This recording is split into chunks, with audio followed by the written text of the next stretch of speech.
नमस्कार साथियों।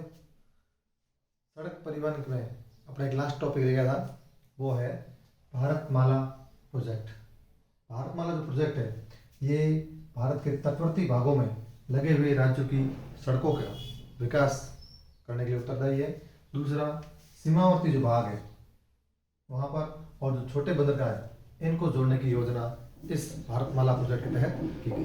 तो इसमें एक तो जो भी तटवर्ती भाग है, जो समुद्र किनारे जो राज्य हैं वहाँ पर, दूसरे अपने जो इंटरनेशनल बॉर्डर्स हैं वहाँ पर, सीमावर्ती भागों पर, और जो छोटे बंदरगाह हैं इनको जोड़ने की योजना इस भारतमाला प्रोजेक्ट में की गई। दूसरा, पिछड़े इलाके जैसे हैं या धार्मिक स्थल है या जो पर्यटक स्थल है इनको जोड़ने की योजना भी इस परियोजना में की गई।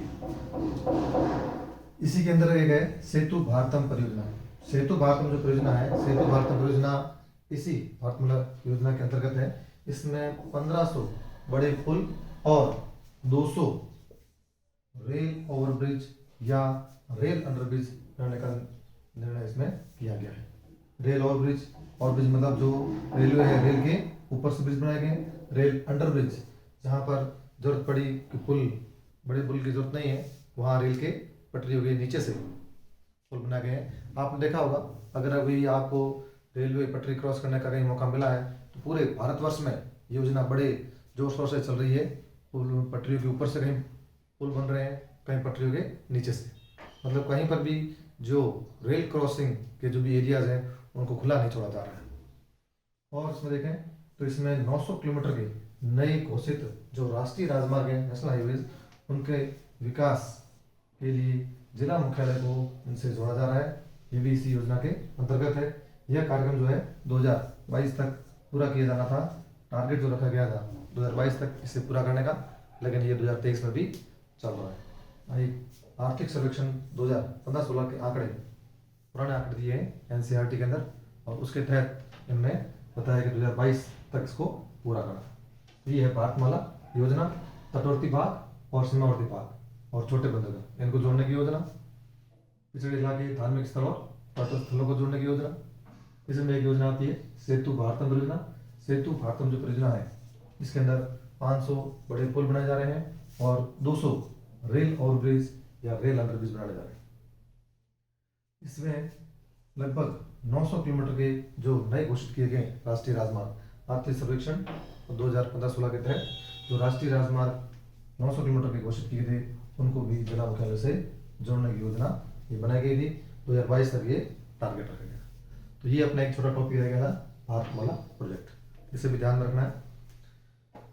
अब अपने सड़क परियोजना जो है, सड़क परियोजना पूरी हो चुकी है और सड़क परिवहन के बाद अब अपन लेंगे रेल परिवहन।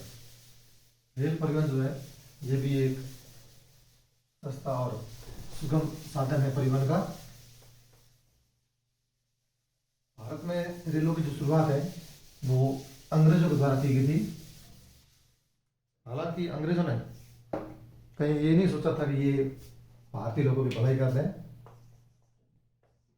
उन्होंने अपने फायदे के लिए रेलवे की शुरुआत की थी भारत में। अगर भारत की बात करें तो भारतीय रेल की स्थापना, भारतीय रेल की स्थापना 1853 में, और पहली जो रेल भारत में चली है, पहली रेल भारत में कहाँ से कहाँ तक? मुंबई से ठाणे तक। मुंबई मतलब उस टाइम इसका नाम मुंबई था। मुंबई से ठाणे कितने किलोमीटर दूरी है? 34 किलोमीटर। 34 किलोमीटर दूरी है। कहाँ पर? दोनों महाराष्ट्र में। तो महाराष्ट्र के अंदर भारत के पहली रेल चालू की गई। 34 किलोमीटर की दूरी इसने तय की, मुंबई से ठाणे तक। भारतीय जो रेल है वो विश्व के सबसे बड़े रेलवे जालों में से एक है। तो इतने बड़े रेलवे को नियंत्रण करने के लिए इस भारतीय रेल को 16 मंडलों में विभाजित किया गया। भारत जब आज़ाद हुआ और उसके बाद 1950 में रेलवे का राष्ट्रीयकरण किया गया। उस टाइम 8 मंडल थे, 8 मंडलों में इसको विभाजित किया गया था। लेकिन 2003 में इसको 16 मंडलों में विभाजित किया गया। 16 मंडल जो है इसके बनाए गए ताकि जो रेल है इसका आराम से नियंत्रण किया जा सके, इनकी रख रखाव किया जा सके। तो अगर इनकी बात करें रेलवे की, और रेलवे जो मंडल है इनकी और इनके मुख्यालय, अक्सर इनके मुख्यालय पूछे जाते हैं, तो 16 मुख्यालय, 16 मंडल याद हो जाए तो बढ़िया बात है, नहीं तो अपन को जो मुख्य मुख्य है वो तो कम से कम करना ही है। जैसे अगर भारत की बात करें कि भारत के नक्शे के अंदर चले अपन, तो इसमें अपन देखते हैं कि पूर्व में जो बड़े बड़े महानगर हैं वही लगभग इसके मुख्यालय थे, आराम से याद हो जाएंगे। पूर्व में अगर बात करें तो यहाँ पर आ जाएगा कोलकाता। तो अगर पूर्वी रेलवे की बात करें, पूर्वी रेलवे, ईस्टर्न रेलवे, तो पूर्वी रेलवे का मुख्यालय कौन हो जाएगा? कोलकाता। ऐसे अगर अपन चले यहाँ पर, ये तो हो गया पूर्व, इधर पश्चिम, ऊपर उत्तर और नीचे दक्षिण। तो पश्चिम में ये हो जाएगा मुंबई। तो ये अपन आगे पश्चिम में, पश्चिम मतलब वेस्ट, और वेस्ट में कौन है? मुंबई। मुंबई में कौन? मुंबई चर्च गेट। तो मुंबई के अंदर 2 मंडल बनाए गए। मुंबई काफ़ी बड़ा शहर है और इसके भी, इसको 2 रेल मंडलों में विभाजित किया गया। एक तो है मुंबई चर्च गेट और दूसरा है मुंबई CST, छत्रपति शिवाजी टर्मिनल, जिसको मध्य रेलवे का मुख्यालय बनाया गया। फिर अपन चलते हैं उत्तर में, उत्तर नॉर्थ। नॉर्थ में देख सकते हैं ये नई दिल्ली, तो इसका मुख्यालय हो गया नई दिल्ली उत्तर में।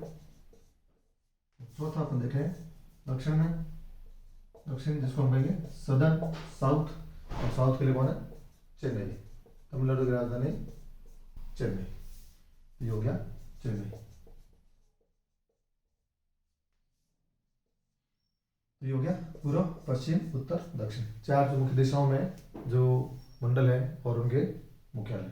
पूर्व का कोलकाता, पश्चिम का मुंबई चर्च गेट, उत्तर का नई दिल्ली और दक्षिण का चेन्नई। मध्य की अगर बात करें तो मध्य में नहीं लेकर इसको कहाँ ले गया है? मुंबई में। तो अगर मध्य रेलवे देखें, मध्य रेलवे, मध्य रेलवे जो मंडल है इसका मुख्यालय भी मुंबई है, लेकिन मुंबई में कौन सा? मुंबई सेंट्रल, इसको कह सकते हैं, मुंबई सेंट्रल नाम है, या कह सकते हैं CST, Chhatrapati Shivaji terminal, Chhatrapati Shivaji terminal. तो ये मुख्यालय है मध्य रेलवे का। एक और अपन देख लेते हैं लास्ट, छठा है ये से उत्तर पश्चिम रेलवे। उत्तर पश्चिम जो रेलवे है ये है जयपुर। उत्तर पश्चिम, क्योंकि ये उत्तर है और ये पश्चिम है, तो बीच वाला मतलब ये वाला, तो ये जो राजस्थान है, इस राजस्थान के अंदर यहाँ पर है जयपुर। तो जयपुर हो जाएगा उत्तर पश्चिमी रेलवे का मुख्यालय। तो ये हमें ध्यान रखना है, अक्सर पूछा जाता है। 16 मंडलों में विभाजित है और 16 मंडल जो है उनके नाम याद हो जाते बढ़िया, नहीं तो कम से कम जो मुख्य मुख्य है पूर्व, पश्चिम, उत्तर, दक्षिण, मध्य का और राजस्थान। तो ये बात हो गई रेल मंडल की। इसमें एक बार और देख लें थोड़ा कि भारतीय रेल की स्थापना 1853 में, पहली रेल मुंबई से ठाणे के बीच, दोनों के दोनों महाराष्ट्र में है। कितने किलोमीटर की दूरी तय की? 34 किलोमीटर। 1950 के अंदर भारतीय रेल का राष्ट्रीयकरण किया गया, उसमें 8 मंडलों में इसको विभाजित किया गया। फिर जैसे जैसे समय बीतता गया, 2003 के अंदर जब भारतीय रेल ज़्यादा विकसित हो गई, ज़्यादा बड़ी हो गई, तो उसको 16 मंडलों में विभाजित किया गया। रेलवे मंडल और उनके मुख्यालय अक्सर पूछे जाते हैं। तो मुख्य मुख्य जो है अपन यहाँ देख लिए, चारों दिशाओं में जो है पूर्व, पश्चिम, उत्तर, दक्षिण 4 महानगरीय, और उत्तर पश्चिम जो है ये है जयपुर। अब हम देखते हैं कि जो भारतीय रेल है इसको 3 वर्गों में बांटा गया है। 3 वर्ग किस आधार पर? जो पटरियां होती है उन पटरियों के बीच की चौड़ाई के आधार पर इसको 3 भागों में बांटा गया है। कितने भागों में? 3 भागों में बांटा गया।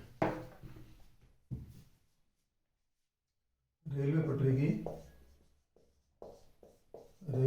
पटरी की चौड़ाई के आधार पर, रेलवे पटरी की चौड़ाई के आधार पर रेलवे के 3 वर्ग किए गए। पहला वर्ग है बड़ी रेल लाइन,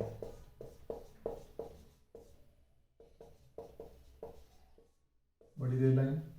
दूसरी हो जाएगी मीटर रेल लाइन, और तीसरी हो जाएगी छोटी रेल लाइन।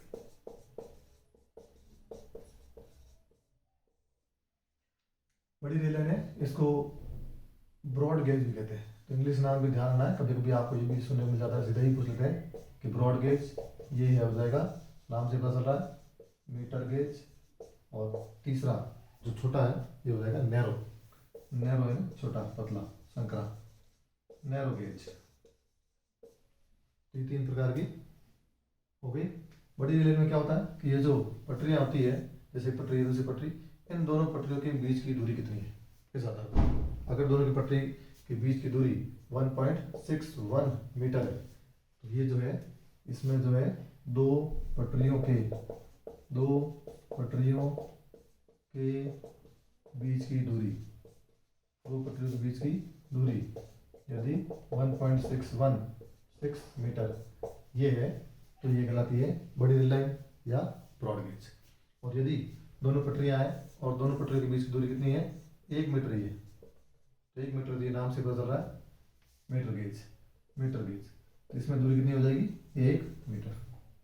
तीसरा देखना छोटी रेल लाइन, छोटी रेल में पटरियां और पास हो जाएगी और इनके जो बीच की दूरी है वो हो जाएगी 0.76, या कह सकते हैं 0.61 मीटर। यहाँ पर जो है दूरी कितनी हो जाएगी 0.76 मीटर या फिर 0.61 मीटर। ये जो छोटी रेल है ये मेनली कहाँ होती है पर्वतीय क्षेत्रों में। वहाँ क्या है इतनी जगह नहीं मिलती है, तो प्राय पर्वतीय जो क्षेत्र होते हैं पर्वतीय क्षेत्रों में छोटी रेल लाइन का प्रयोग किया जाता है। अब धीरे धीरे जो है छोटी रेल लाइन से metro rail line, metro rail से बड़ी रेल लाइन। आज के समय में ज़्यादातर ब्रॉड गेज जो है बड़ी रेल लाइनों का प्रयोग भारतवर्ष में किया जा रहा है। तो ये बात होगी अपने इसकी, ये ध्यान रखना है बड़ी rail line, metro rail line और छोटी rail line, broad gauge, metre gauge और नैरो गेज। नाम से मीटर गेज तो आराम से याद हो जाएगा, मीटर, ब्रॉड यानी चौड़ा तो चौड़ाई बढ़ जाएगी 1 से ज़्यादा हो जाएगी 1.6, और नैरो यानी संकरा तो मीटर से कम हो जाएगी 0.7 या 0.6। अब देख लेते हैं कि जो भारत में रेलवे का जो विकास हुआ है ये कौन कौन सा हुआ है, तो इसको अपन 2-3 पॉइंट देख लेते हैं। भारत में भारतीय रेल का विकास, भारतीय रेल का विकास या भारत में कौन कौन से विकासात्मक कार्य हुए हैं, इस अपन पहला देखें। पहला पॉइंट तो अभी जैसे बात की अपन ने कि जो नैरो गेज है, छोटी लाइन है, छोटी या जो मीटर लाइन है, इस मीटर लाइन को लाइक इसमें बड़ी लाइन, ये पहला कार्य हुआ, ठीक है, बड़ी लाइन में परिवर्तित। दूसरा अगर विकास की बात करें तो दूसरा जो है पहले क्या है वाष्प चालित इंजन ज़्यादा चलते थे, वाष्प चालित इंजन या जिसे हम कहते हैं भाप के इंजन। भाप के इंजन जो है वाष्प चालित इंजन, शुरुआत में जब खोज हुई थी इंजनों की तो शुरुआत में भाप के इंजन थे। भाप से जो है क्योंकि भाप में बहुत ज़्यादा शक्ति होती है और उसी शक्ति का प्रयोग किया है इंजन के अंदर, लेकिन इसमें कोयले को जलाकर पानी को गर्म किया जाता था, पानी से भाप बनती थी और भाप जो है वो आगे इंजनों को चलाते थे, लेकिन इससे बहुत ज़्यादा धुआं निकलता था, पर्यावरण प्रदूषण होता था और जो कोयला वो भी हमारे यहाँ सीमित मात्रा में है तो वो भी खत्म हो जाएंगे, इसलिए उसका और उन्नत तरीका देखा गया और इसे बदला गया किसमें डीजल के इंजनों में। डीजल इंजन है, ये भी क्या है डीजल भी जो है जीवाश्म ईंधनों के द्वारा होते हैं, ये भी लिमिटेड है, ये भी सीमित मात्रा में संसाधन है पृथ्वी के अंदर और इससे भी जो प्रदूषण है वो काफ़ी होता था, तो इसको फिर कन्वर्ट किया गया अब जो है विद्युत चालित इंजन में, विद्युत चालित इंजन, विद्युत चालित इंजन, विद्युत चालित जो इंजन होते हैं इससे जो है एक तो पोल्यूशन भी नहीं होता है और जो विद्युत है अपन अलग अलग तरीकों से पैदा की जा सकती है। तो अभी जो है मिशन मोड पर चल रहा है, पूरे भारतवर्ष में जो है सभी रेल लाइंस जो है विद्युतीकृत की गई है ताकि जो है पर्यावरण प्रदूषण को कम किया जा सके। तो ये दो चीज़ें होंगी, वाष्प चालित इंजन को डीजल इंजन में और डीजल इंजन को विद्युत चालित इंजनों में बदला गया।